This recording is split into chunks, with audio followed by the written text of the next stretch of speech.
And Neil, have you heard anything from Brandy? I don't see her arrived yet. Just want to check. I have not. I can see if I can get a hold of her if she doesn't come on here pretty quick.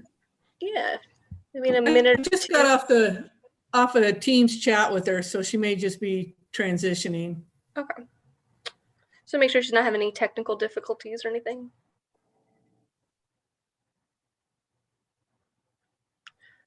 All right, Jimmy, so it is 5 o'clock. Just real quick, these meetings are being recorded as well as live streamed. So everything that you're saying is going back onto the YouTube. And we will continue doing our usual procedure. So if you have any questions, comments you'd like to add to the discussion, please raise your hand. You'll be called on. If you are looking for the raise hand button, it's in the bottom under the More tab, or click on Participants, and you'll be able to see a raise hand button kind of on the bottom right-hand side. Jimmy, take it away. Thank you. Good evening, everyone. It is 5 o'clock, and I'd like to welcome all of our Public Safety Advisory Board members, as well as any public community members that are watching this tonight, to the 8th meeting of the Public Safety Advisory Board on April 12, 2021, beginning here at 5 o'clock.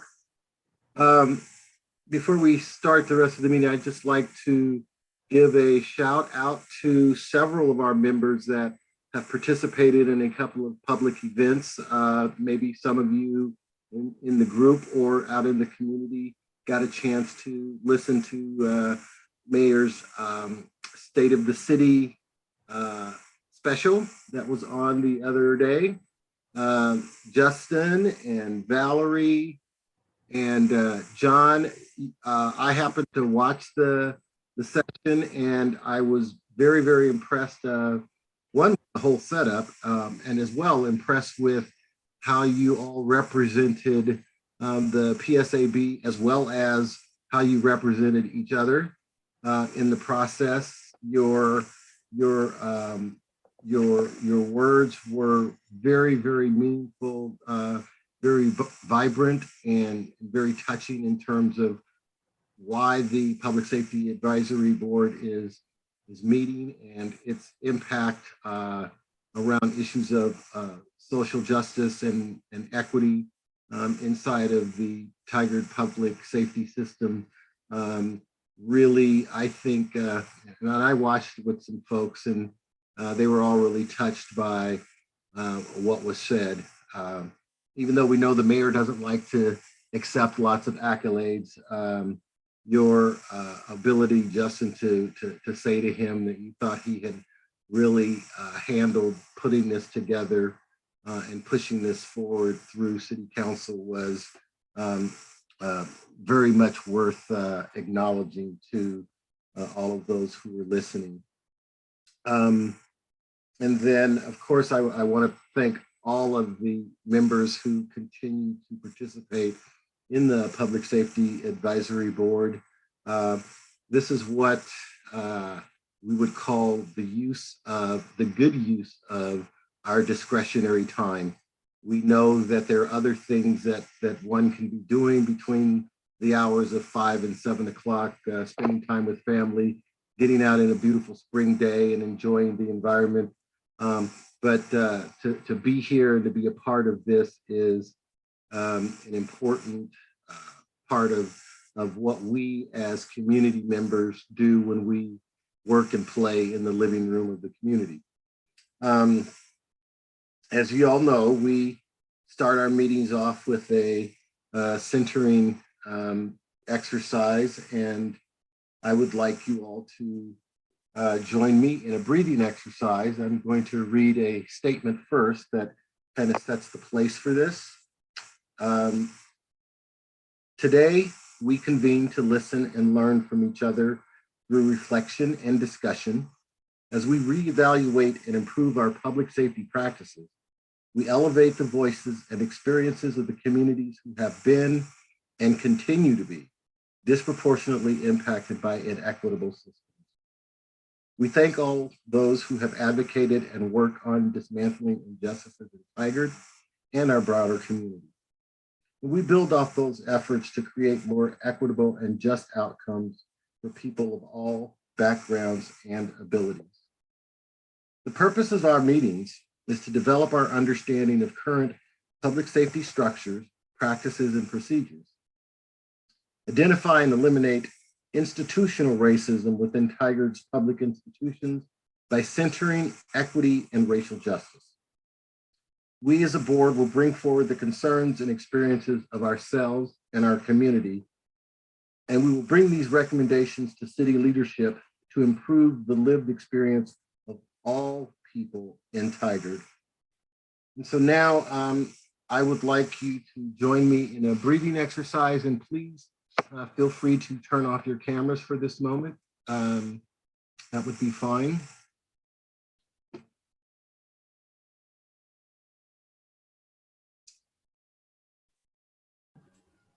Close your eyes or gaze safely downward.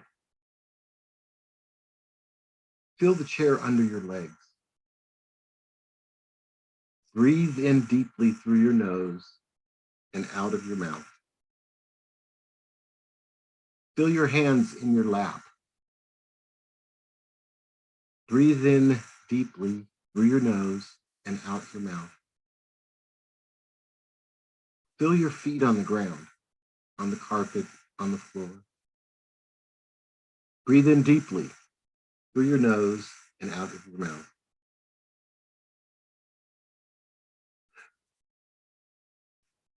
Slowly open your eyes and begin to breathe normally. And thank you all for participating and creating this space for me and for each of you as PSAB members. Kim, may I ask of you to begin the roll call? Of course. Jamie McDonald or Police Chief or Chief? I am here in place of Commander McDonald. Thank you. Nick Nunn, Present. Shelby Rahala. Here. Michael O'Brien, Here. D. Rahim Muhammad, Here. Emilio Calderon, Here. Liz Newton, I'm here. John Trin, Present. Jimmy Brown, I'm here. Lee Landers, I'm here. Patty Lofgren, I am here. Justin Lowe, I am here. Danny Rauda, Here. Valerie Sasaki, Present. Shawn Stoldreier, Present. John Gearhard, I believe is still on leave of absence, and Jeff Mott. Here. Jimmy, I've completed the roll. Thank you so much, Kim. Couple things. One, I would like to also thank John for his comments in the State of the City address last week. You know, I remember listening to you describe the new narratives program. I did not realize that it had been a part of this community for so long. So when people talk about mental health services, you know, I now have something new to be able to say to folks. And I think, you know, my friends that were watching this with me, we were surprised, to say the least, when you came and when you spoke about the work that you all are doing and the length of time that you've been in the community. Also, if you all didn't realize, we have a new member to the PSAB, Shawn Stoldreier. Is that Shawn? I hope I did not butcher your last name. I'd like to welcome you to meeting number 8 of the PSAB. And as they always say, you're it. You get to provide us a bit of information about you and kind of catch us up as to who you are and why you have chosen to bring your discretionary time to the benefit of the community of the city of Tigard. Okay. Why? Nobody told me I had to do all that, Jimmy. That's what comes with being the chair. Well, hi everyone. I'm Shawn Stoldreier. I'm a Tigard resident, and I'm a parent, married and here in I've lived in Tigard for, I don't know, 13 years. I came originally, I lived in Canby, and then I bounced around a little bit in college and some military years, and ended up landing in Tigard, and really enjoyed this community. I've been an active volunteer in our public schools, elementary school and middle school levels. So I understand some of the challenges there in the local school district. I've been paying attention to the news. We've had a unprecedented, crazy year with going on 2 years now with a pandemic and just crazy stuff happening on the news. Sometimes it's hard to watch. And so I'd really like to be part of this discussion. I always have been. I have a lot of friends and family in the community from a variety of backgrounds. And so I have a passion to make sure that we balance hearing everybody and also making decisions, as a community that makes sense. And it's great that the city of Tigard put this together and got some voices here. And you guys are so much farther in the process than me, and I don't know, I don't even know where we're at. I'm just jumping in here. So that's a little bit about why I'm here. Any other questions about where I've been, what I've done, what I want to do? I don't know. Go ahead, Liz. Sorry, Shawn, this is Liz. You probably know I'm on the council, although I go by Liz here. And I was, when we looked at your application, could you tell the group a little bit about your lived experience? You were very gracious in sharing that on your application, kind of your family background and all that. So you were pretty gracious about sharing that. So if you wouldn't mind taking a little bit of time to share that with the group. Sure.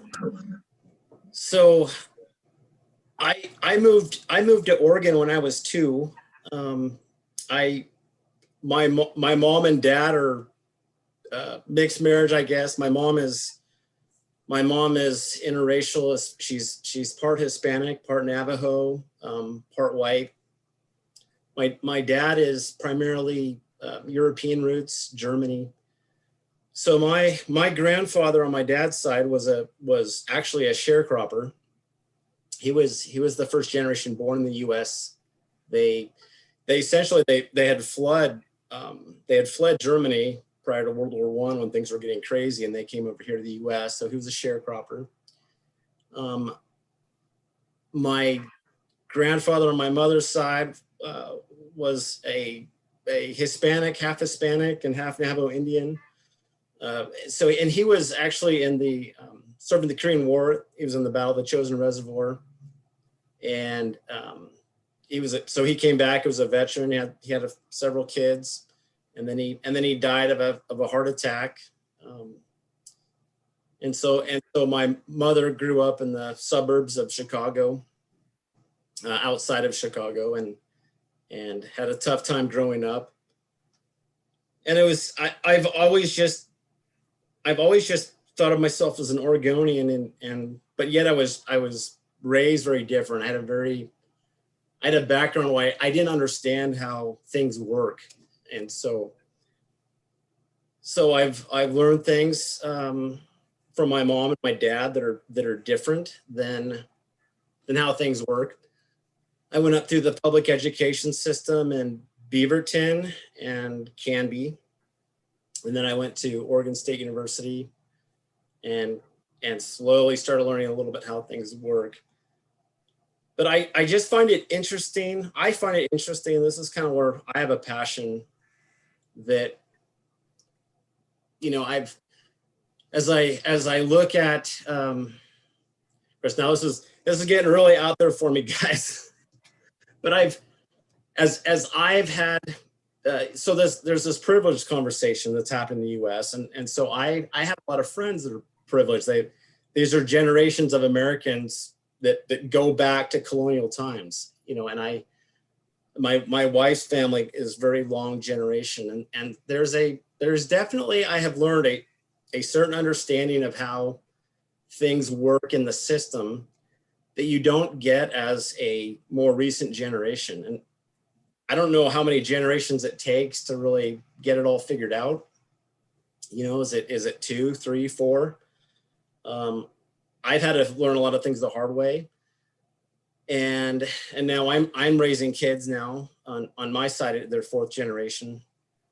And so I definitely do see a difference that they have a very clear understanding about what the options are, you know, how to get through the system, where are the jobs that will, you know, be there, what are the things they'll do to protect their family and to establish a home. So I kind of have as I talk to people and people want to do different things, I've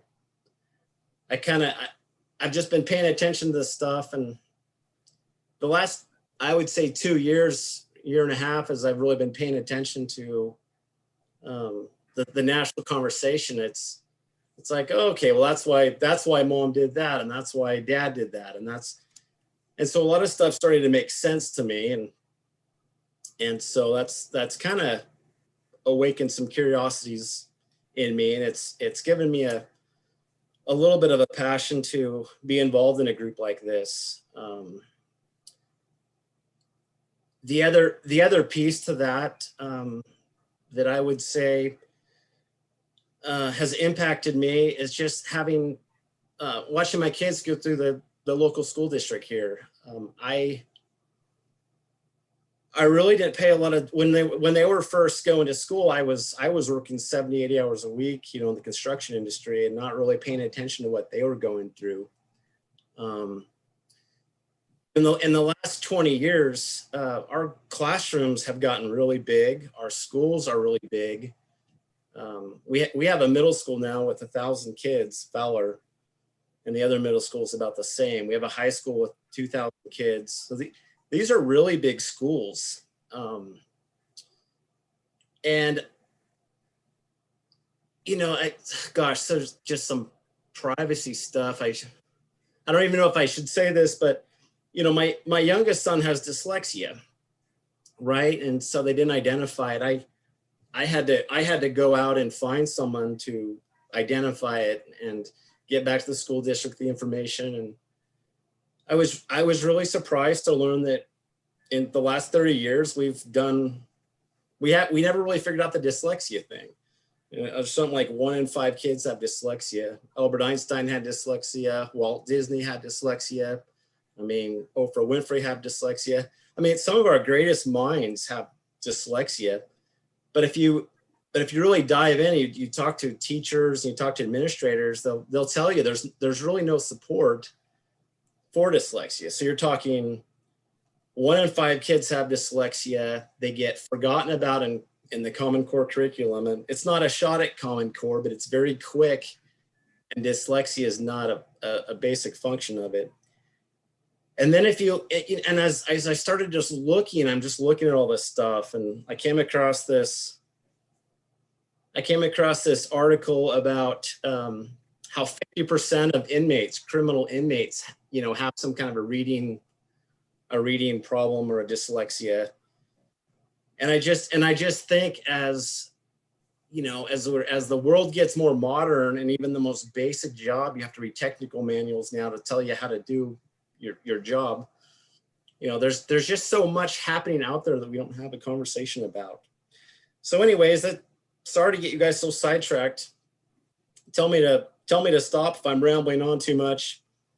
Those are just a few of the things that have happened to me recently that kind of gave me some interest in joining in this conversation. Okay. Thank you, Shawn. And no, this isn't, it's not rambling when you report on your lived experience. I think that's something that all of us on this board value. And we don't deny each other's lived experiences. We know that they are all different and that they are all important. And so I want to thank you for sharing that. The depth of emotions that come from one's lived experience affect us all a little bit differently. So clearly, you've gone through some things, you're going through some things, and that connects you with this group as a whole, because I think we all are. And that's one of the reasons why we are participating on the Public Safety Advisory Board. So I'd like to move forward. We have an icebreaker that will focus on traits that we would look for in a potential Tigard police officer. And so I want to loop our good friend Kim into this part of our agenda. And so Kim, would you be so kind to engage with us in the icebreaker? Yes. So we will be doing our breakout rooms. I think everyone was sent the question. Please think about what traits you look for in the ideal police officer. So we'll be answering that during breakout rooms. We'll be there for about 7 minutes.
Oh, nice. Someone put up the slide because I forgot to do that. I think that was Eduardo. Thank you, Eduardo.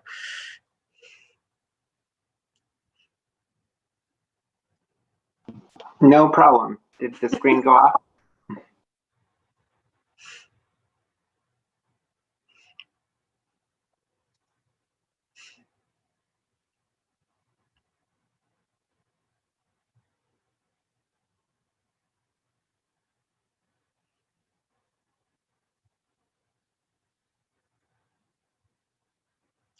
Looks like we've got at least 2 breakout rooms that are still going strong. Hey, Chief, really quick question. I assume fitness is still a trait that you still look for? Yes, very much so. Still, the ORPAT is a test that you have to pass. And that's the one that the Basic Academy asks for. And so we give that same test. And yeah, there are a fair amount of people that if they aren't prepared for it, will drop out in the physical part of this.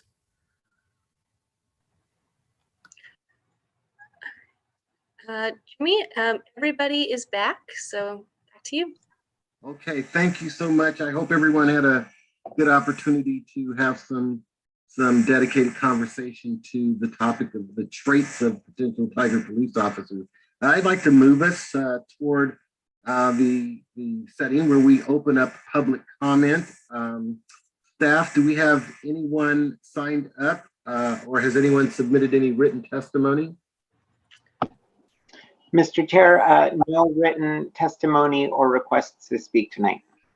Okay, for those watching, again, I would like to remind you that there are opportunities to connect with the Public Safety Advisory Board, that you can submit your information by 10 o'clock on the day of the scheduled meeting, and that if you'd like to speak at our meeting, that you can email our staff at Eduardo, excuse me, r at tigard-oregon.gov. And so without having a speaker or having any written comment, Kim wants to lead us, and certainly would love to have Kim lead us in a brief discussion about addressing public comment. Kim? Yes, just very brief discussion. We've noticed we've been getting comments that have come in that either require some sort of factual response, maybe from a staff member, or that might be appropriate for one of our board members to take on as a task and then maybe report back out in the next meeting. So something that typically happens during city council meetings, there will be a report out on a follow-up from previous public comment. So what I would like to suggest or offer up, and feel free to discuss and offer changes, is that in future public comments, if questions come in or anything that is requires a task, that you either ask a staff member to take that on if it's a factual request that just needs a response, or that a board member volunteer to take it on and then report back out during the next public comment session if there's any follow-up work that needs to be done. Any questions from the group? I saw some thumbs up from Liz, so felt good about that. I need thumbs up. I'm seeing a lot of thumbs. Okay, great. So going into our next public session, our next public comment period in 2 weeks, if there's any questions that come in that would require some sort of response, we'll open it up to this group to volunteer or to ask staff to respond to factual requests. Thank you all. Thank you. All right, Chief, you are prepared to provide us with a bit of update? Yeah, thank you, Jimmy. Just for the board, this was a request that I asked of Kim to maybe put this on, have me in an agenda item that's kind of standing, and it gives me an opportunity just to update you from maybe one meeting to another, or anything that I think you guys should be aware of. It just gives me a chance to let you know. So with that, I have 2 items. The first is just to remind you that in tomorrow night's council, we'll do a presentation on the body worn camera expansion program, slightly different than what you saw but still presenting to the council for a Q3 supplemental ask to expand the body worn cameras. And also your endorsement and recommendation will be noted at the council. So again, want to thank everybody. And just to let you know, that is tomorrow night, and hopefully we'll get an approval from council to get that started. And then the other one is just because I just want to keep it on the dashboard, is that we have still not heard anything from the DA's office on the officer involved shooting. I am told again that the toxicology report, the investigation is completely done and has been done for some time. And they are just waiting for the toxicology report that comes out of the lab, and that has not been received yet in the DA's office. So certainly the DA's office will communicate to the public, or to, I guess, a letter to me, and then I can just acknowledge that I've got their ruling. So just again, want to let everybody know I'm checking in weekly and have not had any updates as of today. And that's it for my report. Thank you, Chief. And I think Valerie has a question for you. I do, and it's more along the lines of process. So the city council will be taking up the body camera additional ask tomorrow. Do you need anything else from the members of this group in support of that, or just showing up to the Facebook online sufficient? You know, that's a great ask. And so we have the letter. So this is our first chance to see what a formal written recommendation looks like.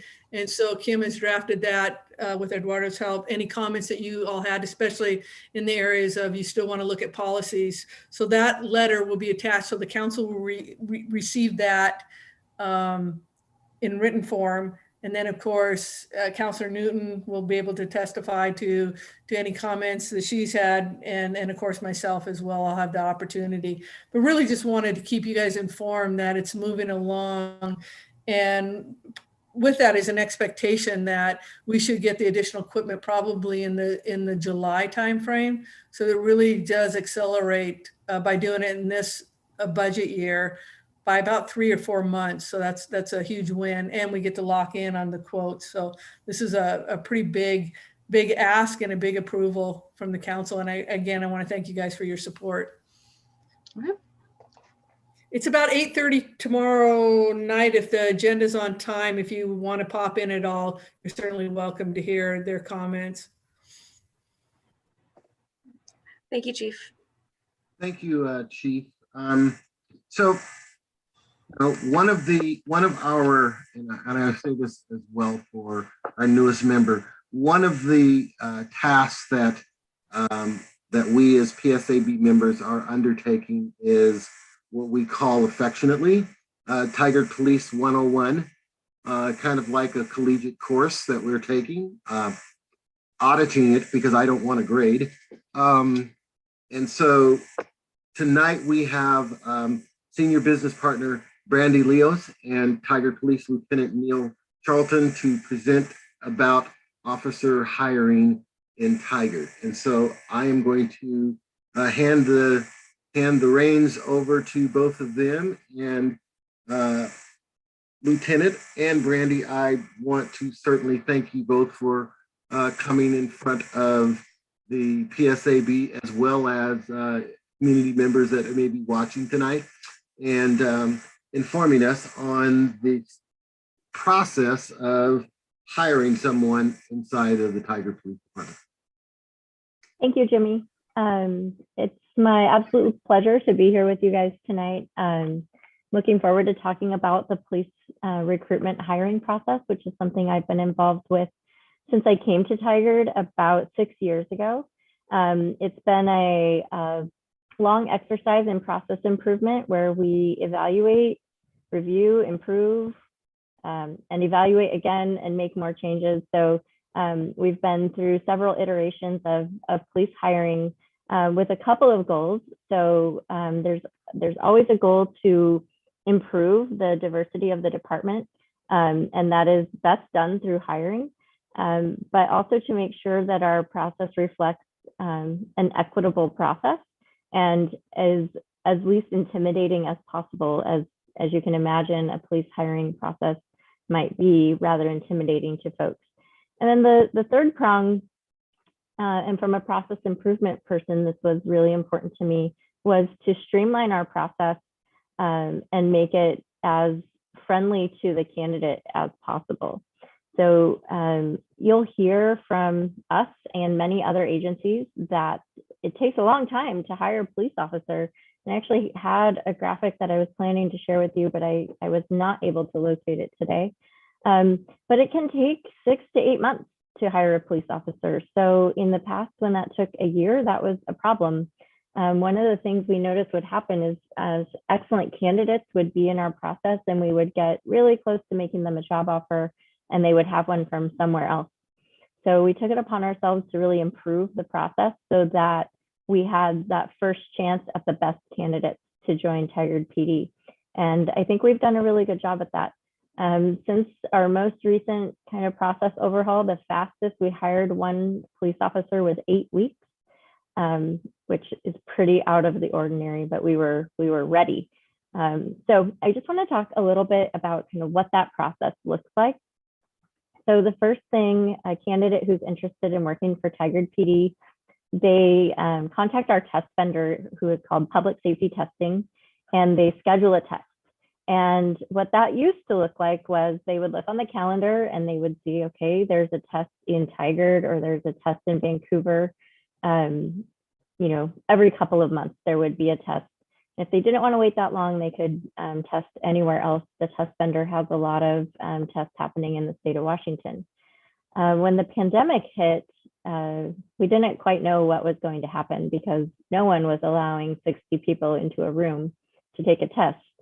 I was really proud to be working with this test vendor because they were really innovative and they contacted their software developer and they made it so the test could be taken at home while still being proctored by a live proctor to allow for, to make sure that it's the actual candidate taking the test and not someone else. It's not a test that is based on, you know, someone's writing skills or their math skills, even though there are some components like that. But it's really about looking at how they go, what their approach is to solving problems and addressing concerns. So that was something we really liked about this test. When they sign up for their test, they list Tigard PD as an agency they're interested in working for. Once they've done that, and they pass the test, we get a notification that they've passed the test and they get an email with the instructions to continue in the process.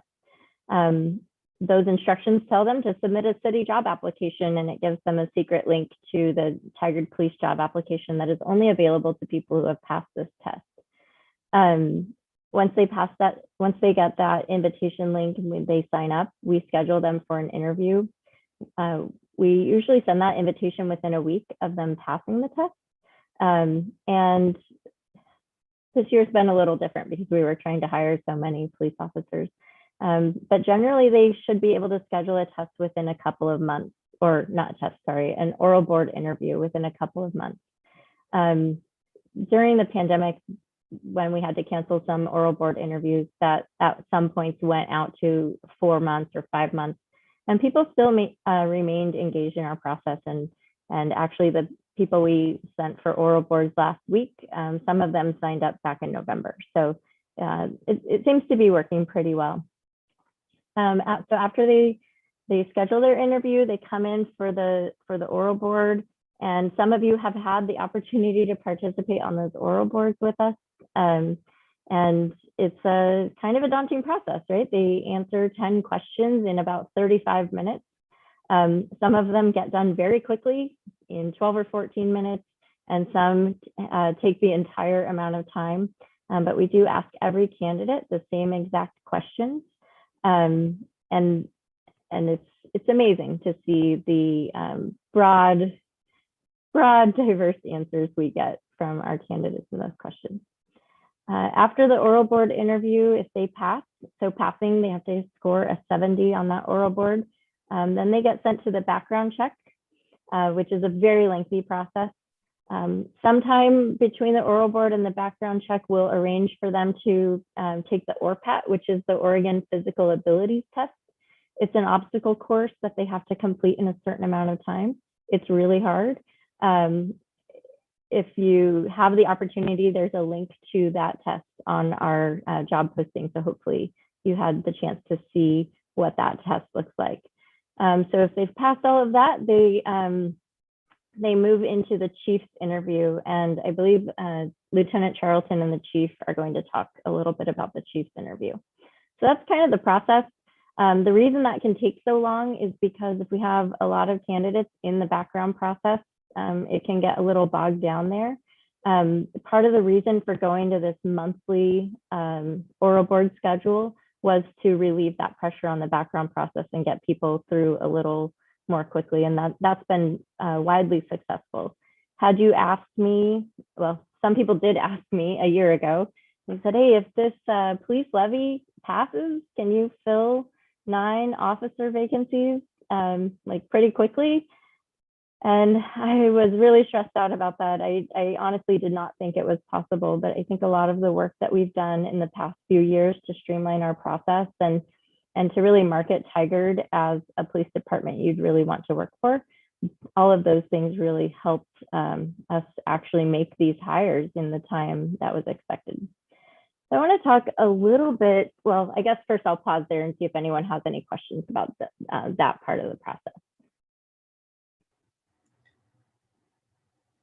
I don't see any hands, but I'll give it a minute. Brandy, if I could just make a comment on public safety testing. For many of you, you know that I came from Tacoma, so a much larger city and size of the department. While I was an assistant chief, it was probably in the 21st century policing conversations, they were looking at cities across the country that the departments didn't reflect the demographics that they served. And lo and behold, the Department of Justice wanted to audit the Tacoma Police Department because they felt that they definitely did not resemble the community that we serve there. But it was my chance to work with the Department of Justice and our hiring process. And I have to tell you, I was very thankful. We used public safety testing, and they had all of their metrics. They had already been vetted by the federal government as far as everything, their processes that to ensure that there are no hidden biases, there's no exclusions. And so it was great for me to see the entire process, to have the confidence. And so when I came here and learned that we had switched to public safety testing, I was very much an advocate of that and supported us staying with that vendor. So just want to give you a little bit of historical context to that. Thanks, Chief. I actually have choosing a test vendor is my next topic. So where were we? There are several test options. There are 3 main ones. One is called the POST, and that is called the Police Officer Standard Test. And then the other one is by National Testing Network. And then we have public safety testing. So we were using the POST. And the test was a paper test. You bring folks in, they fill in the little bubbles, and then it can be graded. There were some legal concerns with that test. I had noticed that a lot of the people who were failing certain portions of the test were Black and Hispanic candidates. That was a big concern for me. So I started doing a little more research because I'd used the POST at every agency I'd worked for. So I was a little surprised. But I found out that some cities were being sued for that disparate impact of that test. So I knew we needed to leave that test. So we interviewed both National Testing Network and public safety testing. And, frankly, either one of them would have been fine. Things we heard from our colleagues was the customer service to the organization was great, but the customer service to the candidate, not so much. That was a big concern of mine. Public safety testing is rooted in the Pacific Northwest, so they take a slightly different approach to policing than many other parts of the country. And the videos they used in their scenarios were done by local police agencies, which was something we really appreciated. Additionally, public safety testing will defend us in court if someone says the test we're using has a disparate impact or is discriminatory. So that was the big one for us, to be able to tap into that legal defense if we needed it. Plus, they were great. They've been an amazing partner to work with. We've been working with our colleagues in the area to try to get them to sign up for PST, and they've been really great about trying to do some of that as well. Great. Brandy, I've got a question from Jimmy. Yes. Actually, I think that this may be included in part of Brandy's answer, but you know, as I'm looking at the selection process, as an example, a written test which includes demonstrating a 12th grade reading and writing level in the English language. Do we review our processes to ensure that we're not inadvertently moving out people who may very well be qualified, but because English may not be their primary language, can be disproportionately impacted by the testing process? And I mean, and do we look at that as we connect with our potential applicants? And then I'm also going to throw into that the discussion, the early piece that was noted about dyslexia, and potential employees who may have a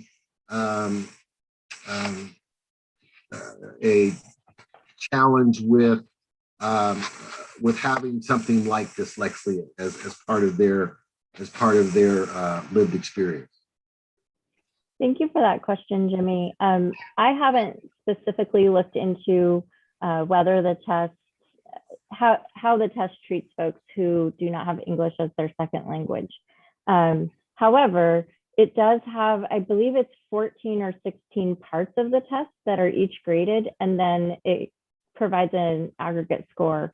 So scoring not so great in one section will not preclude you from passing the test in general. One of the things we do at Tigard to make sure that we're not eliminating people who may very well meet the qualifications is we interview or offer to interview everyone who passes the test, no matter what their score. So, you know, I have access to their scores. I can say we're only going to interview people who score a 90 or above, but we decided to experiment with, let's bring everyone in and then let's see how they do, right? Do they pass this oral board? Do they pass probation? Do these people turn out to be excellent police officers? And we actually just ran some of these numbers. It takes time because you know, we actually don't hire all that many, and so to get a good sample of people, and frankly, the people we end up hiring and who pass probation are all over the map, right? Some have a 72 score, and some have a 86 and into the 90s, and so we've decided to keep on pulling forward those who score 70 or above, no matter where their score lands. And I know that's not a direct answer to your question, Jimmy, but I'm hopeful that because there are so many parts of the test, they can score well on some parts and not so well on other parts and still pass. And then I think you had a second question. I'm going to ask you to repeat that. That had to do with Shawn's earlier discussion about dyslexia, and do we take into account someone who might be dyslexic or having some other situations that might impact them in their life, but not necessarily impact them in handling the type of work that a police officer would be engaged in? Right. Thank you. So a person with a disability such as dyslexia can ask for a reasonable accommodation to get assistance with the testing process. They do that through public safety testing, and I'm not exactly sure what that looks like. In places I've worked in the past, that meant someone might read the test to them instead of having to read the test themselves. And so we do provide reasonable accommodation to anyone who asks for it. Thank you. And I've got a question from Valerie. So first, Brandy, I wanted to thank you for being sensitive to the issue that you were getting these different results from our African American and Hispanic candidates when they're looking at the different types of testing companies. And I'm just curious about what your experience has been since then. Are you seeing a greater diversity of candidates making their way through the process, having switched to a company that's less likely to get a suit as a city? Right. It's always a goal of mine to avoid lawsuits. So yes, in fact, not only has our candidate pool become greatly more diverse, so has the pool of people we actually hired. And so I'm looking at it as a success. Thank you. And a question from Liz. Thanks, Brandy. Whoops. Thanks, Brandy. Nice to see you. I guess listening to what you're talking about in terms of the 12th grade, reading and writing and the ability of people if they want to request a reasonable accommodation.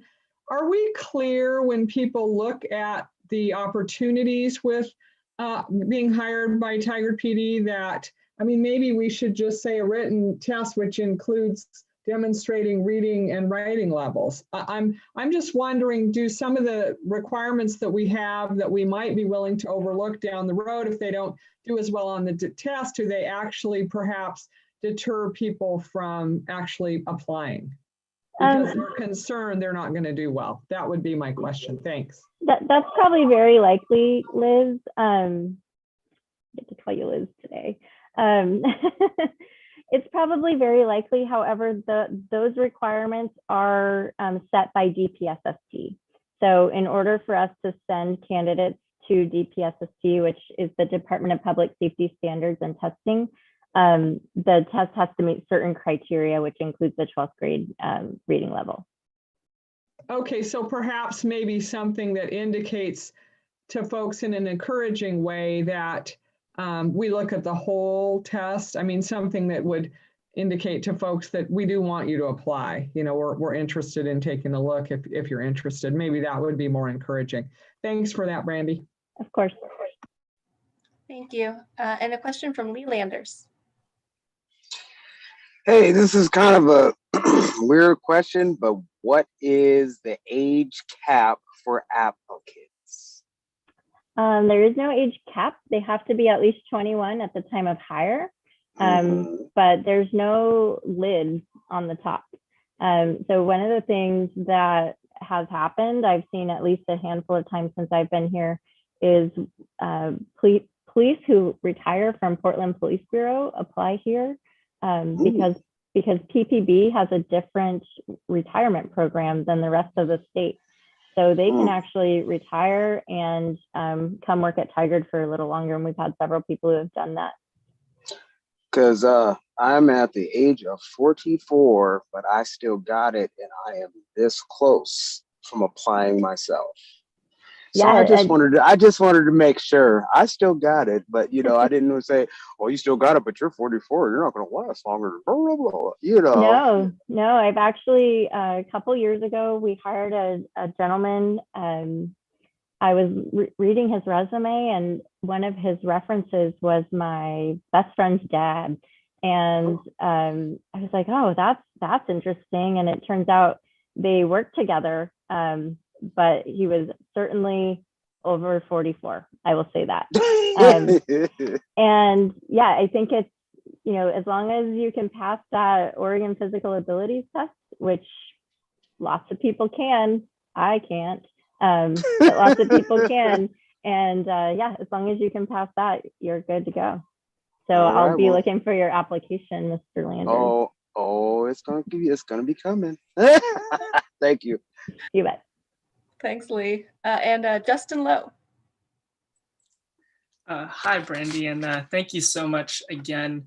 I'd like to reiterate Valerie's point of being sensitive to the disparate impact that the previous test was having with your applicants and being very conscientious of that. And I'm glad to hear that the results have improved since then.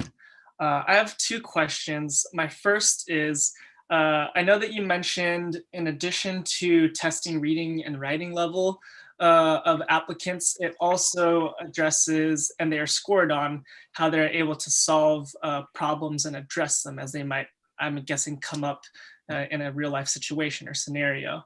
I was curious if you happen to know if there's any data or impact on, I guess, the rubric of scoring for people of different backgrounds and cultures.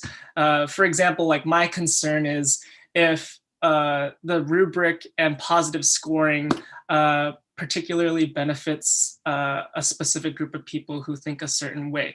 And, you know, for example, people from different backgrounds and cultures might not think of how to address conflict or problems in a way that might be more Euro or Western centric. So that's my first question for you. And it's okay if that's not an answer that you're able to speak on. It is not one that I can provide you precise information on right now today, but I would be happy to get that information for you. I'm nearly positive that public safety testing has that data. Okay. Wonderful. Thank you so much for looking into that. I was just thinking that, as you mentioned, trying to make the process more inclusive with the vendors that you are going through and the way that they grade and score candidates. The second portion, and this is more just of a wonky question since I happen to work in the legislature, but I noticed that since the physical ability test is standardized through DPSST, I was curious if there's a particular reason why for the written portion it is privatized and through vendors.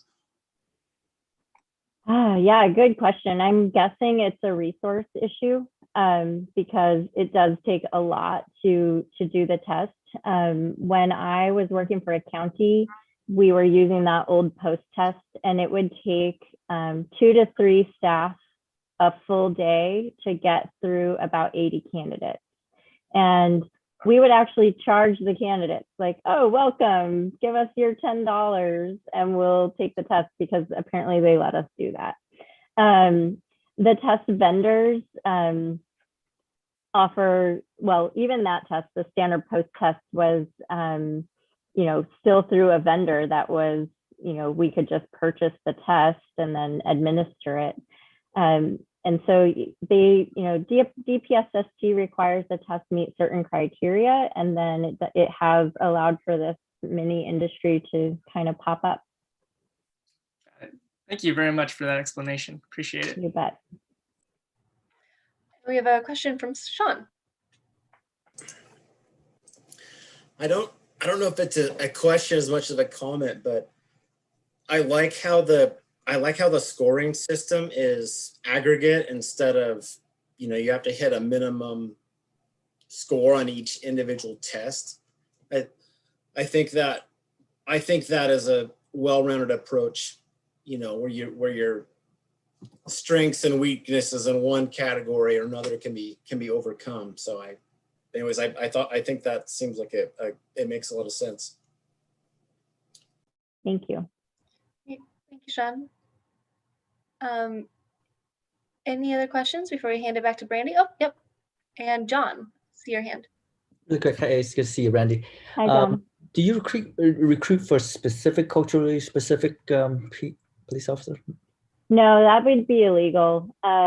So, you know, we try to cast a really broad net and collect as many candidates as we possibly can. And we hope that they come from diverse backgrounds.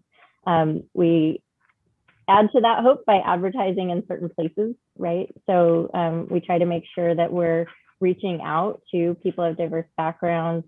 You know, the city's social media presence has been amazing in reaching lots of different people. And frankly, the chief's reputation has brought us really good candidates. So thanks, Chief. Thank you. Thank you. And Jeff Mott. Jeff, you're on mute.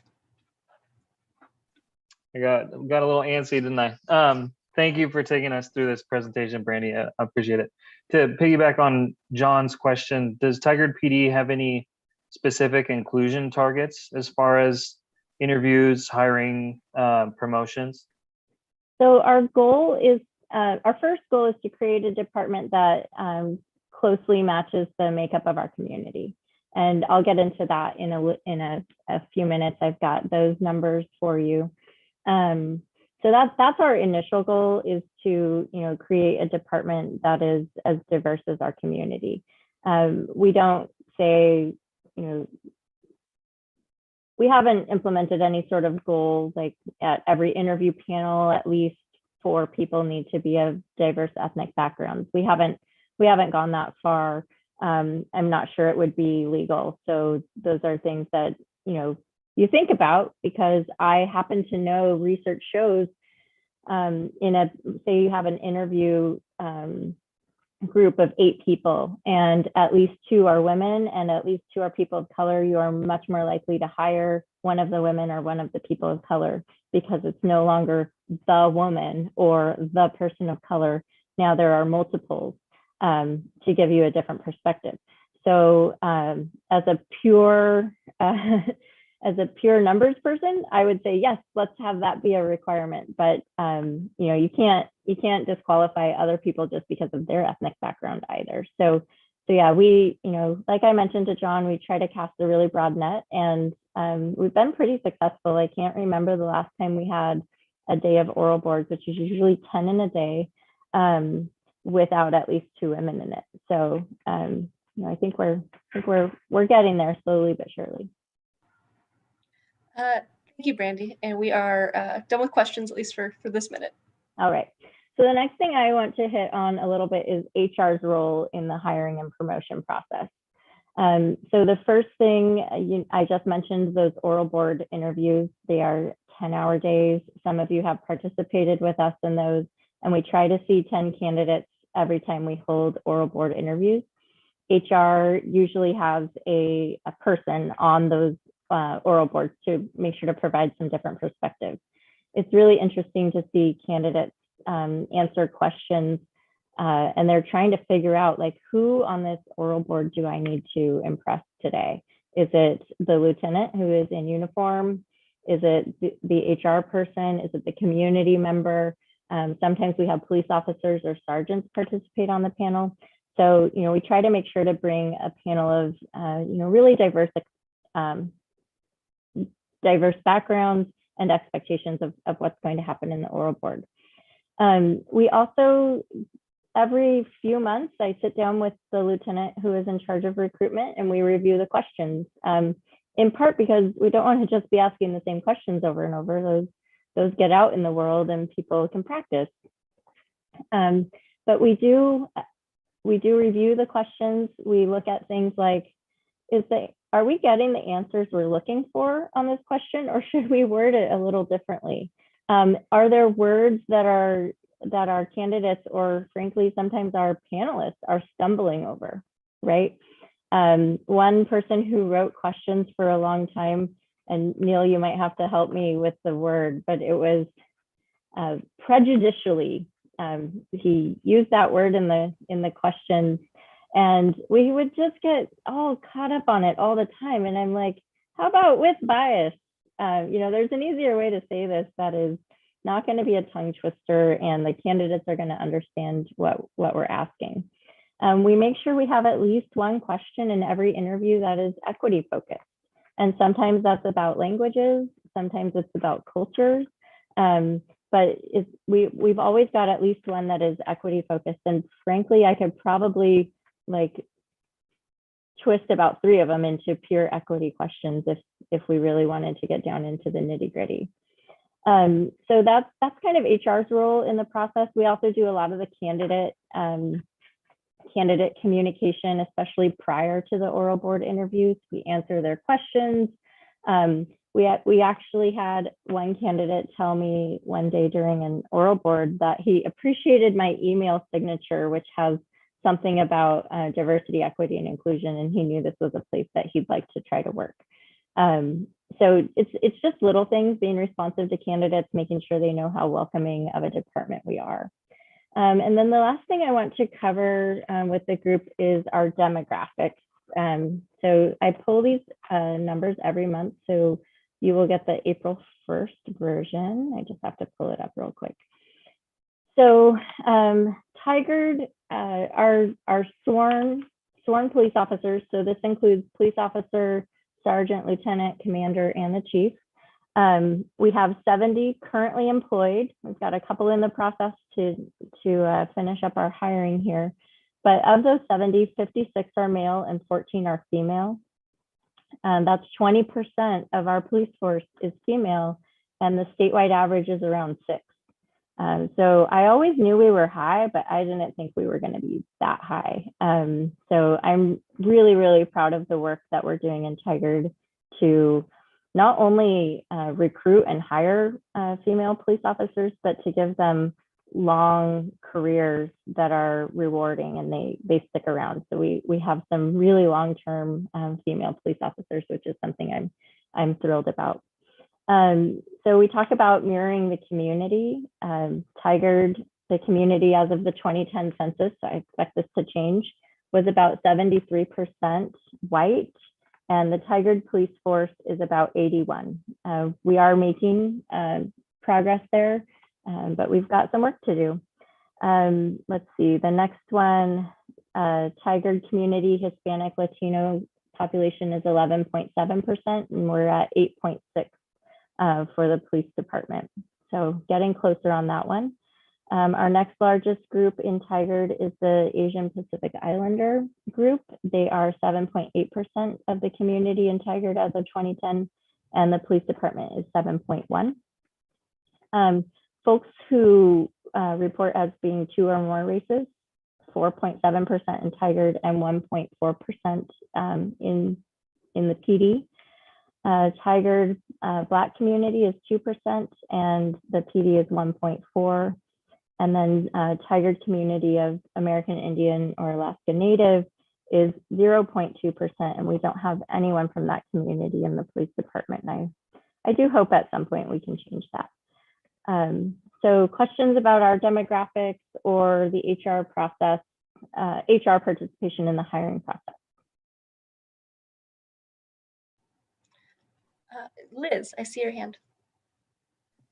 I have a question, Brandy, and having been involved in a lot of recruitments, I know there are some managers at the city that give candidates or people being interviewed the questions ahead of time about, sometimes 45 minutes or an hour ahead of time. Is there any, any information that would allow that maybe people that don't have as much experience interviewing, this may be new to them, might level the playing field a little if people had a little bit of time, not weeks, but a little bit of time to prepare for the interview. I've just always wondered about that. I know some managers at Tigard do that. So thanks. Yeah, it's something we've piloted a couple of times in the police department where, we had a question that was a little more complicated. And so I remember, I don't remember if it was with Neil or with another lieutenant, but where we gave some of the questions in advance so they could put some thought into those. And it was really probably 10 or 15 minutes, not a whole lot of time. During the pandemic, because we have been doing in-person interviews, but we're in a large room and everyone's at their own table and everyone's wearing a mask, it can be hard to hear or understand folks because a lot of people read lips. We've been printing the questions, and so they have it right in front of them and they can read along. That has actually been kind of a game changer in their ability to answer the questions, especially parts that are multi-part. But Liz, we have been, we've been working with kind of the city at large about interview questions, and we've been trying to kind of play around with different ways to provide those in advance, made a little more difficult by the pandemic because most interviews are happening like this. So yeah, it is something we've thought about and something we've practiced with. We haven't done a lot of research to determine how effective that is, but that sounds like a great project for my intern. So thank you. Thank you. And I see Danny's hand. Yeah, I'm just wondering, what is the demographic, because you've been talking about the racial makeup of the police officers versus the racial makeup of the city. What is the racial makeup and how much does that reflect at the administrative level, or the people who are doing the hiring, like other HR staff? So the hiring team for the police department, I would tell you, is nearly all white. Once in a while, one of our sergeants who is of Latino descent participates in that process. HR's intern is not white. She is of Asian American ethnicity. And so she's been participating through the last 5 months or so. So we're working on it. The goal is to provide diverse perspectives at the oral board level. And so that's why it's been so great to have a few of you participate in that process. And then we've also, because Tigard as a whole, as an employer, lacks diversity, we try to do other things to provide diversity to our oral board panel. So for example, sometimes we have one of the library supervisors participate with us just to provide that different perspective. We've had the facilities manager participate with us, the street supervisor, just kind of trying to get different perspectives in Tigard. We've been really paying attention to our diversity numbers as an employer as a whole for the past few years, and we are definitely making strides. We haven't really started to hit that stride at the management level yet, which I'm hopeful to do. We've recently hired a couple of new supervisors who brought us a little bit of that diversity, and I'm excited about it. Thank you, Brandy. And Valerie, do you have a question? That's an excellent segue to my question, because I know that we're talking about hiring here, but and it sounds like you're making really good progress towards making at least the hiring for the department match the community at large. But and it's fine if we're not going to talk about this today, but I'm curious about promotion and retention. Our police officers with diverse backgrounds, do they stay in the job? Are they promoted at the same rate as less diverse officers? So it may not be a question for today, but that is something that I would like for us to talk about. Well, I can tell you off the cuff that they do seem to be staying in the job. As far as promotions, we have 9 sergeants in the entire police department, and to be promoted to sergeant, a different sergeant has to first retire or be promoted themselves. So we don't have a ton of opportunity yet for more people at the sergeant level. I believe we have 2 sergeants of color right now, and that's exciting to think that at some point one of them or both may move into the lieutenant rank. Yeah, maybe that's something, Chief, that we can flag for when we talk about like performance review as well as the promotion process. Sure, and just for data, I've promoted 3 sergeants since I've been here in the last 4 years, and 1 white male, 1 Latino male, Latinx male, and 1 female has been. So we've had a variety. And you're right, when you talk about, first of all, you have to be a welcoming agency to have a diversity into the door. And then depending on any movement, it may take a while to have that now reiterate all the way up to the chief of police. But very, very much aware of all that, and do a lot of mentoring and outreach to encourage people to even think about promotions. Thank you, Chief. And with Brandy, that, I'm going to pass it over to Lieutenant Charlton to cover the the post background or the background going forward process. Thank you, Brandy. Good evening, everyone. Thank you for being here and hearing us out tonight. For those of you that don't know me from the breakout sessions, I'm Lieutenant Neil Charlton in the Services Division, and I handle investigations. And part of that is the background investigations for hiring. So basically, our process for background investigations is separated from the hire or the recruiting and hiring portion of the testing and hiring. So once they're past the interview, they move into the background stage, and we start that off with a test that is conducted by a psychologist, but it's an online test, and it's a battery of psychological testing that we call a suitability. And that looks for traits that may mark the person as a good police officer or may mark the person as not so good of a choice for a police officer. And it is a pass or fail. Once that test is done, it's forwarded to the psychologist, and then we kind of set that aside and wait for that. And I'll come back to that. Once they complete the suitability, and they know, and we know that they're going to be moving on in the process to backgrounds, we send them documentation that begins with, I think it's around a 30 to 35 page personal history statement.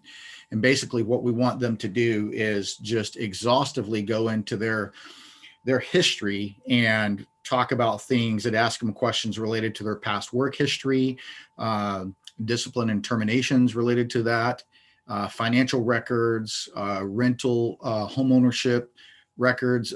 We talk to their neighbors, roommates. We look at driving history, citations, any arrest in their past.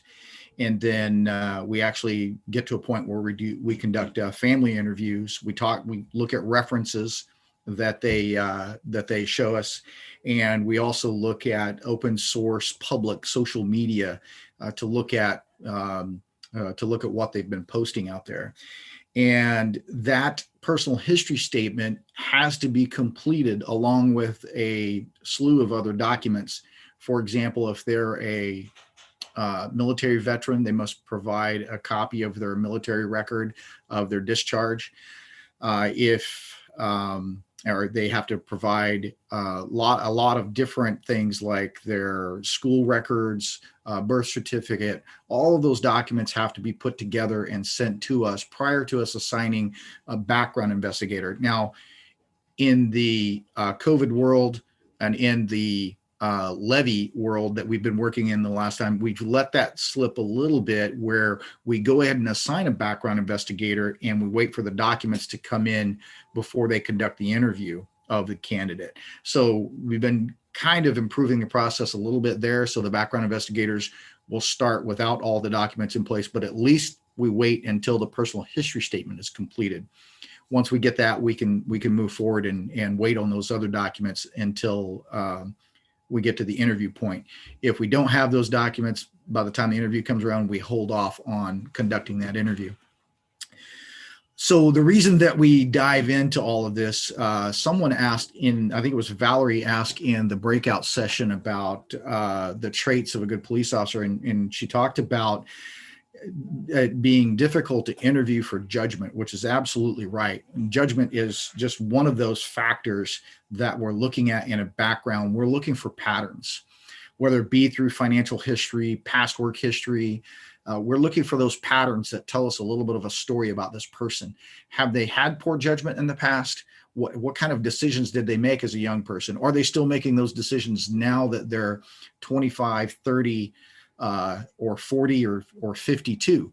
What have they grown? Have they shown improvement throughout their life? We have found great examples of folks who made, choices as a younger person, and then they were able to correct those behaviors or show that growth where they were no longer making those type of choices. And then, of course, we've uncovered backgrounds where they've had a pattern of the same decisions that led to consequences throughout their life. And so that gives us an indication of that if we allowed them into law enforcement, they would continue that behavior, and it would be a bad hire.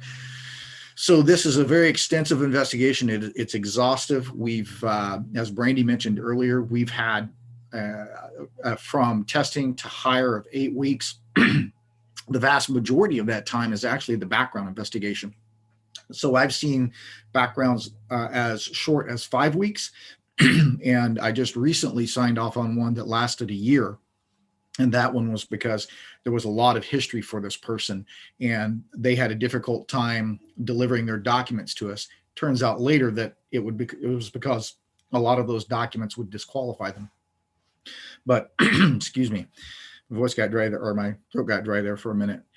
So the investigation can last, depending really on how the candidate responds to the background investigator as we move forward. It can last a while. As we go through that investigation and they're pulling the documents together, I think I mentioned this earlier, they're going and conducting interviews, usually in person with everybody. We've had to, again, COVID has impacted us all in different ways, but we've had to go to a lot of Zoom interviews, phone interviews, and things like that. But one of the things that we've held to, and now is part of the requirements of the state, is that we continue to send our background investigators when possible to where this person grew up or where this person has worked as a police officer before, and look at their records there. Look for anything that would indicate to us that this person is, I like to say, running from something or running to something. So we want to see what that something is. And in many cases, especially with laterals, we have disqualified them when we found they're indeed running from something to go somewhere else. And a lot of times that's from state to state, I mean, whether it be California, Arizona, or Idaho coming to Oregon to run away from something at a past agency. We've uncovered that by making those trips and looking at the documentation there and disqualifying that person. After the background is completed, it comes to the process as it goes from the background investigator to the detective sergeant, who reviews it, and then it moves on up the line to me. So at every step of the way, as it moves through the chain of command, the person reviewing it has an opportunity to comment or remark on the background investigation or points or patterns that they see, and then agree or disagree that this person should continue moving on in the process. So everyone gets to intervene, I guess, and make their comments. Now, that doesn't mean that the person is disqualified at that level. If I disagree with the detective sergeant who agreed with the background investigator, it just means that I write a memorandum, a memo that outlines my reasons for disqualifying this person, and then the chief gets to see that. She gets to see everyone's comments along the line, as well as the full background itself, and see why that I would point something out that maybe this person is not a good fit, or maybe this person has something in their background that is a pattern that may not disqualify them, but it's leading somewhere that they could come to our agency and repeat that behavior, and then that would be another bad hire.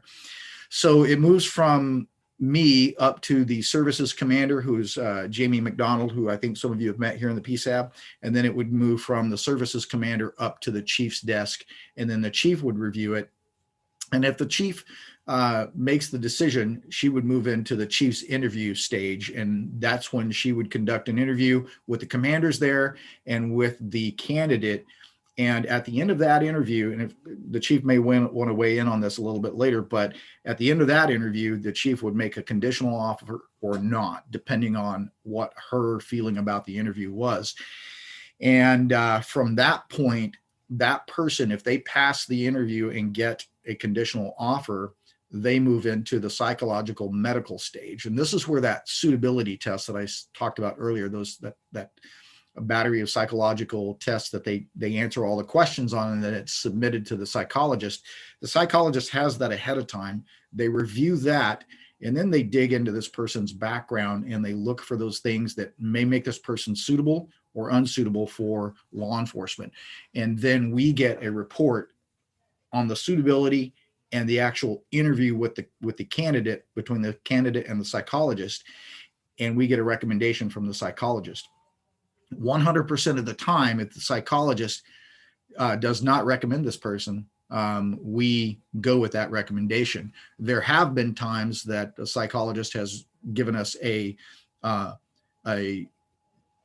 of an in-between, a minimally suitable for this candidate, and we've chosen not to hire based on the things that we see within that, the patterns of that person. And the psychologist that we work with has a very good report that they spell out all of these issues that we're able to look at and make a very informed decision on this person. So they move from the psychological and medical examination onto a hire date if they pass through all of that. And that brings us to the conclusion of the background investigation. Open it up for questions. Thank you, Neil. Just gonna take a second, look for questions.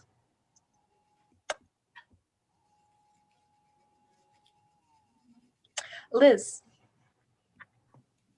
Thanks, Neil. I have two real quick.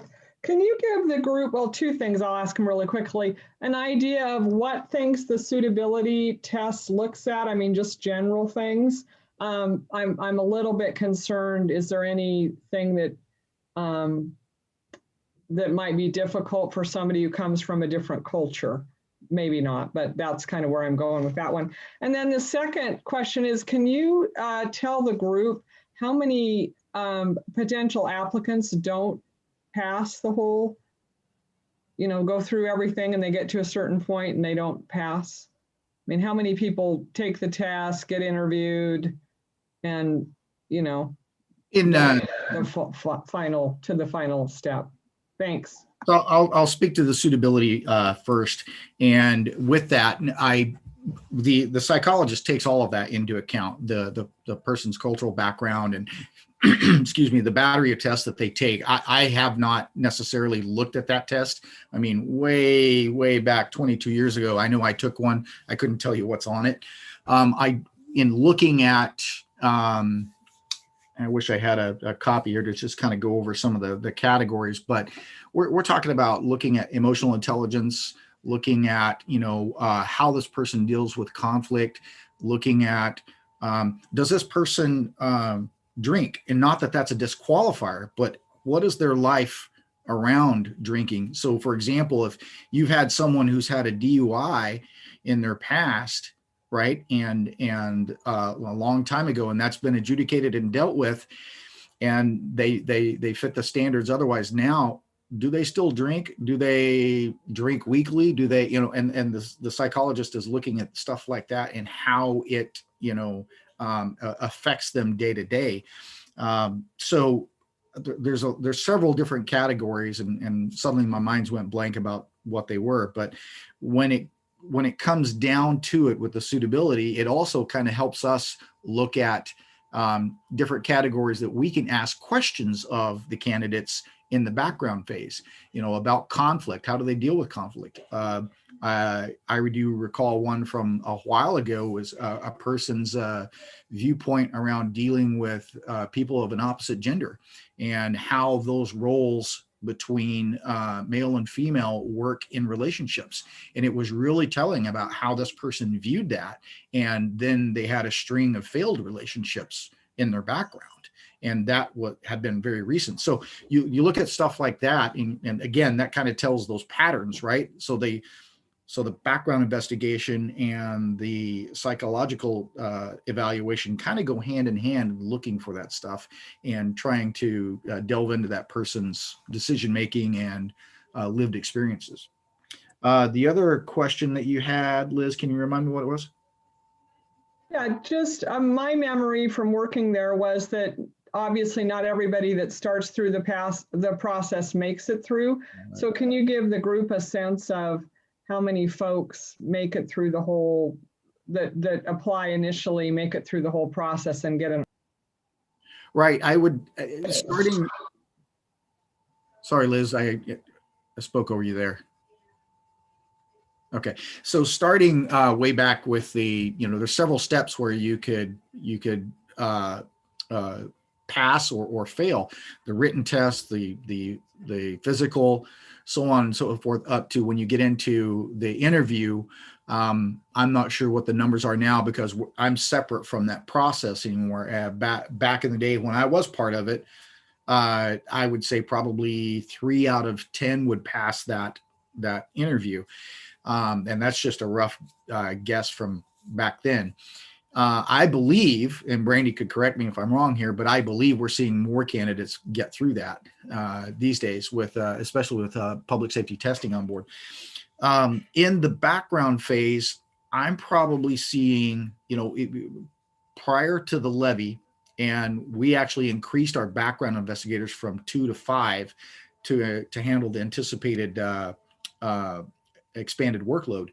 And that was a huge benefit for us because we could not have handled it with just 2 background investigators. But so prior to the levy, I would say I saw maybe 1 in 5, 2 in 5 failing the background. And then post levy, and as we move forward, I would say roughly probably about 40 to 50% are failing the background. And it depends on whether they're laterals. Laterals bring a lot of baggage with them. Remember, I talked about, are they running from something or are they running to something? Normally you want them to be running to something, right? They want to come to Tigard because we've got, a great organization and it's a good city to live in. We've got a really good chief. I hope she's still listening. Or great chief, sorry. And so there's all of these things that you would hope that would draw them to us. But a lot of times, I should say roughly about 40 to 50% of the time, we find with laterals that they are running from something. They're under investigation at their old agency for something they did on duty, or whatever it happens to be, and so they don't make the cut, right? So that's where we're at with new hires. Many times they're just so young. They have no lived experiences that really tell us a lot about them. So that person, we may be looking at that person and saying, okay, it's really going to be questionable how they would perform as a police officer if they have nothing to give us any indication about how they're going to work that way.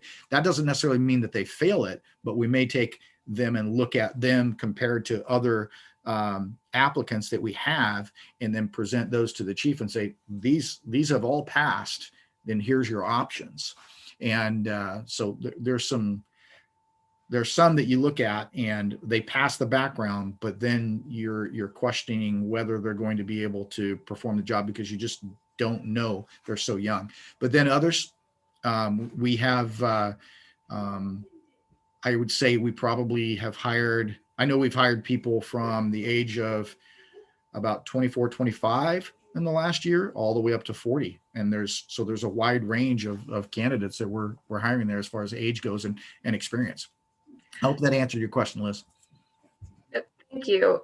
So I do want to call attention to the time. We have about 15 minutes left in this meeting, and I see a lot of hands up with a lot of questions. So I wanted to ask Neil and Brandy, kind of how you would like to kind of do a speed round on questions, maybe at the end of this meeting. Would that work? Sure. I'll try to tone down my answers a little bit, maybe. And then if we do have any that are kind of left at the end, we'll make sure we write those down and try to get answers back to everybody. Sound good? Mm-hmm. All right. And Brandy, I saw that you had your hand up, I think, to add to something that Neil was saying. Yeah, what I would add to what Neil was saying is don't fret that you can't remember those questions. There are 455 of them. And they do hit on things like substance abuse, relationships. How does your family feel about you becoming a police officer? Gauging things like, do you have that support network at home? Because it's a hard job and you need that support. So it's kind of it runs a gamut of different types of questions. And then to circle back on how many people are passing. So we don't have stats on how many people sign up to take the test with PST and then don't pass. But of the ones that do, most of them sign up for an interview. And what I can say is since last April, we've interviewed probably 150 candidates. And I would guess 70, 75 made it through to the background process. Great. Thank you. And so I'm just going to ask, as we go through this list, if you do have a multi-part question, please just ask one part, and we'll try to get you the rest of the answers outside this meeting. So starting with Justin. Hi, thank you. My quick question is, I noticed that you didn't mention this in the psych evaluation or the other parts of the background investigation, but how do you all screen for racial bias and other discriminatory attitudes or behaviors? Thank you. And Justin, that would come up in the we would hope that would, but the psychologist does screen for that through their questions. And that is a category that they list in their report for us to look at if there's any indication of that. So we are looking for it there. We do ask, I believe in the oral panel in the interview, there are questions that we're looking for that. And then in the background, again, it's about patterns and what have they, have they been engaged in anything in their life that would indicate this? Or is there a social media presence that we're able to look at? We can only look at their public. We can't their public view. We can't compel them to look at their private. So, but we are looking at those things. So we're just, again, looking for those patterns. And if it pops up, we're going to drill into it and answer that question before we make that recommendation to the chief, one way or the other. Thank you. Thank you. And Michael O'Brien. Justin basically asked my same question. I just wondered what, pardon my ignorance, but what open source social media would be. Would that include Twitter and Facebook, things like that? Right. If they have a public account, that's basically what I would be referring to. Or and a lot of times we may ask them if there's something of concern. We may ask them if there's other accounts that we should look at. And there have been candidates in the past that have made things available to us so that we could look at them. But we don't ask to look at their private accounts unless they volunteer it. Could I add a quick one to that? How do you try to detect political extremism of some kind or other in that background, assuming they aren't going to be forthcoming necessarily about it voluntarily? Well, again, we're looking at all of their references, talking to their family. The background investigators are asking questions along those lines. I mean, it's very similar to a criminal investigation, but it's less pointed about a specific place and time, and it's more about their entire life. Have you ever seen this person treat someone in this manner? Have you ever heard them use language that's derogatory to another race?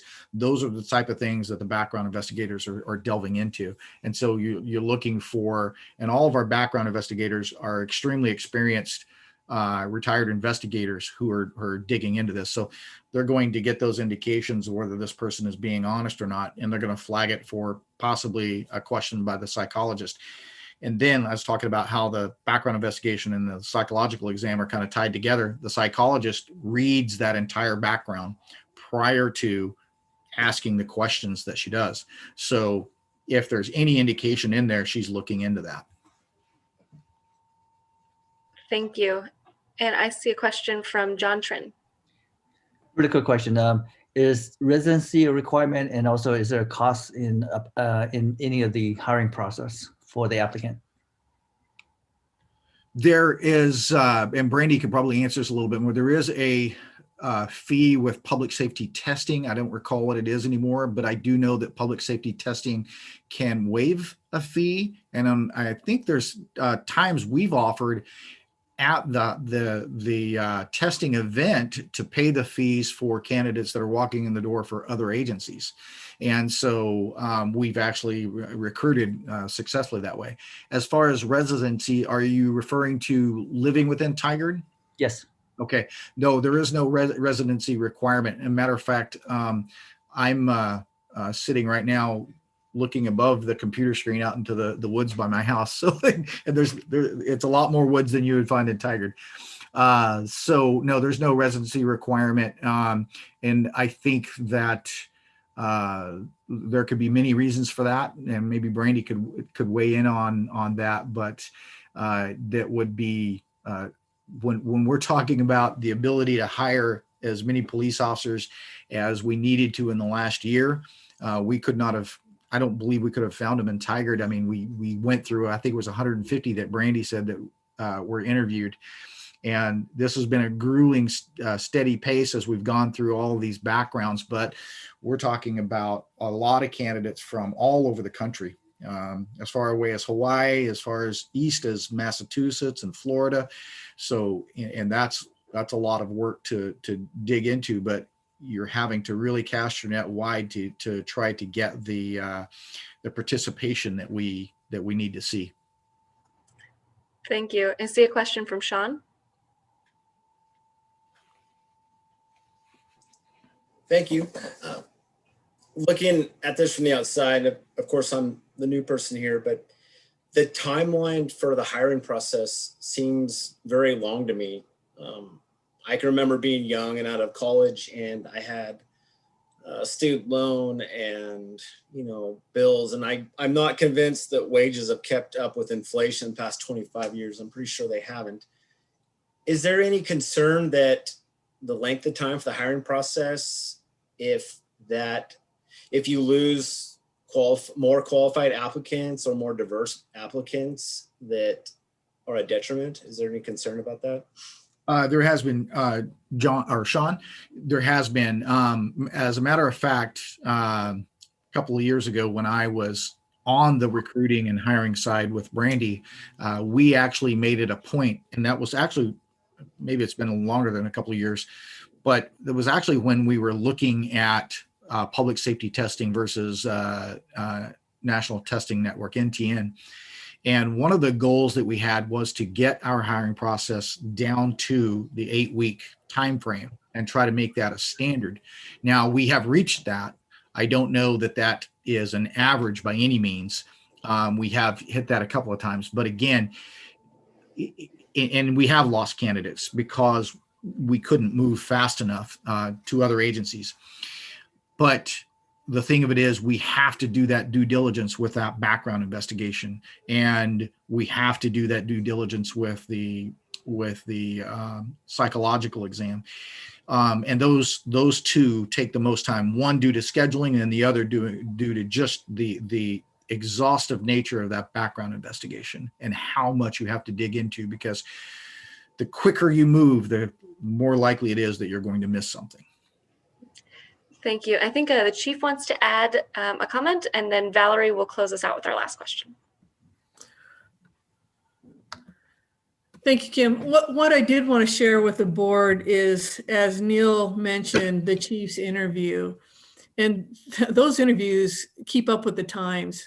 And so, especially after George Floyd, my conversations after there's this icebreaker and tell me a little bit about you, because I've read the whole background too, is really, we're talking about policing in America, what the expectation is, that you not only, it used to be that you represent the city of Tigard and myself, and I walk them through the fact that, you can see our profession, we represent, all law enforcement, because nowadays there are no boundaries. So if somebody in,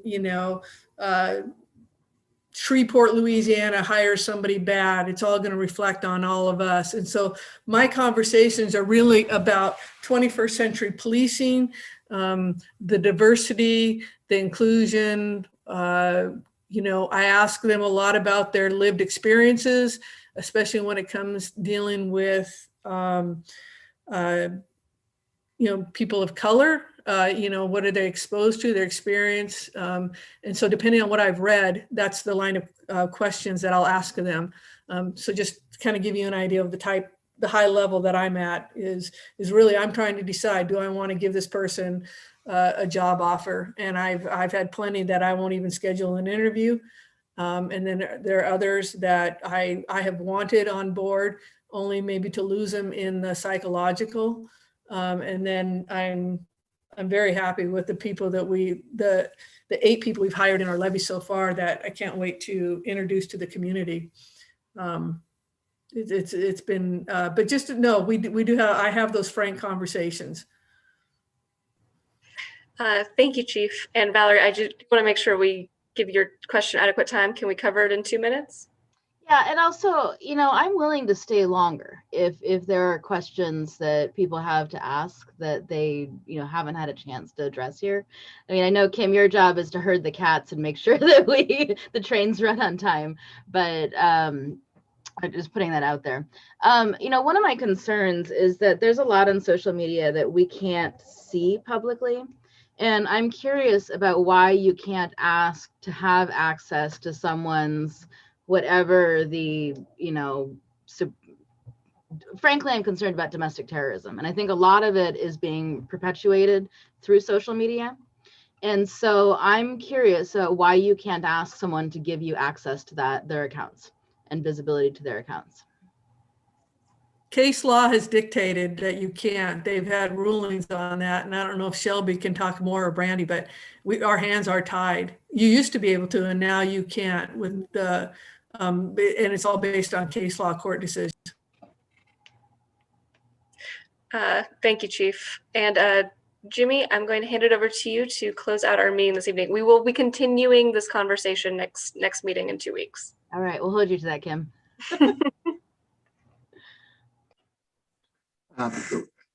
Thank you, everyone. I think this is one of the most robust parts of Police Officer Training 101 that we have participated in at this point.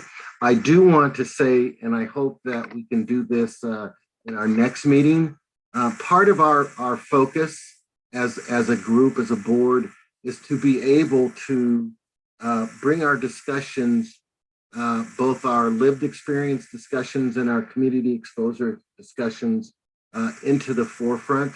We know that there have been a number of national, regional, local incidences involving our Asian American population and communities of color. There have been shootings, there have been assaults, and I would hope that we could use our forum here to be able to express our connection to, our concern for. I know Justin mentioned in our last meeting some of the challenges, concerns that he has now as a result of things that have happened. So we did not get a chance to do that tonight, but I hope that we can provide place for this in our next session.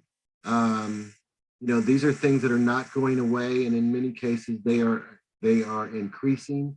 And so I want to value the space that we have here while we talk about the elements inside of how we want our Tigard Police Department to look. So if Eduardo and Kim, if we can make sure that we get that piece of that into the agenda next week or in the next couple of weeks or at the next meeting, that would, yes. be wonderful. I would like to plan to have that as a piece of our agenda in all meetings going forward. Unfortunately, we only have so much of Brandy and Neil's time, so I wanted to make sure we got our questions answered this evening. But in the future, we will try our best to make sure that happens. I appreciate that. And Brandy and Neil, thank you so much for your work tonight and answering the questions. Therefore, I would like to entertain a motion to adjourn tonight's meeting. And I want to thank certainly our community members that took part in watching the presentations tonight.